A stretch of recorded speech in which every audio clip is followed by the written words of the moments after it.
Hi guys, welcome to my vlog. For today's video guys, tuturuan ko kayo kung paano mag-barbecue ng saging. So ayun na guys. So una, lagay lang kayo ng kawali.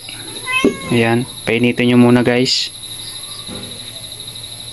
Ayan, itong kawali ko guys, so napakalaki. Ayan, ito po yung saging. So pagtapos ng mainit ng kawali, lagyan ng mantika. Tapos lagyan ng asukal. So ayan na guys, tuturuan ko kayo guys kung paano mag-barbecue. Napaka simple lang guys. Ayan. So ayan na guys, pag nainit na yung kawali, lagyan natin ng mantika. Kayo na bahala guys kung ano karami yung saging nyo, kuha nyo lang guys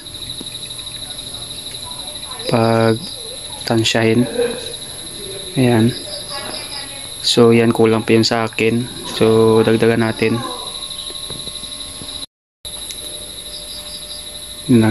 Dagdagan natin ng konti.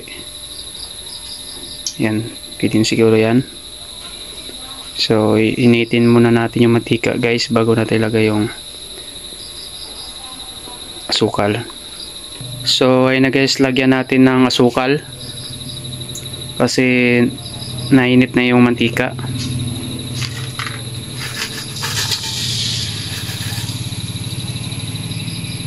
Yan, pwede na siguro yan guys.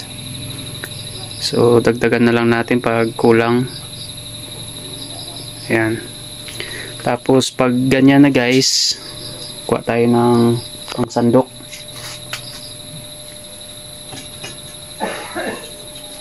Unawin natin to guys.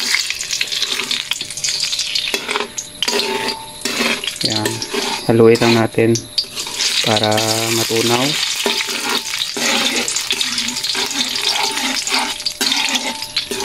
Yan, ganyan lang guys. So hintayin lang natin guys pag matunaw na yung mantika. So ayun na guys, pag natunaw na yung asukal sa mantika, ilagay nyo na yung saging.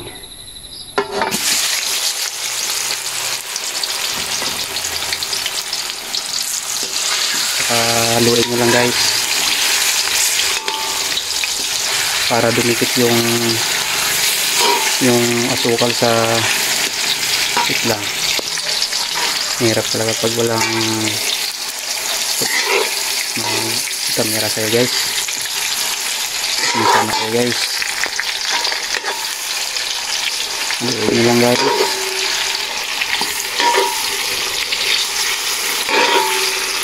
Yan.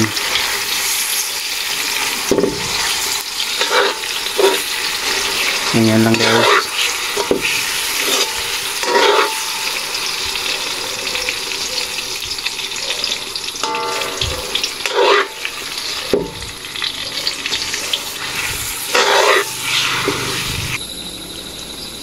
So ayan na po guys, malapit na po maluto. Ayan o, pakasarap guys. Ayan, luto na natin muna para ayan guys, yung asukal o dumitikit na. So update na lang kayo mamaya guys. Ayan na guys, ito na po yung niluto natin na barbecue guys. Oh, ayan, napakasarap yan guys. Ganyan lang po gumawa ng magluto ng barbecue na saging guys, banana. Ayan guys, oh, napakasarap yan guys.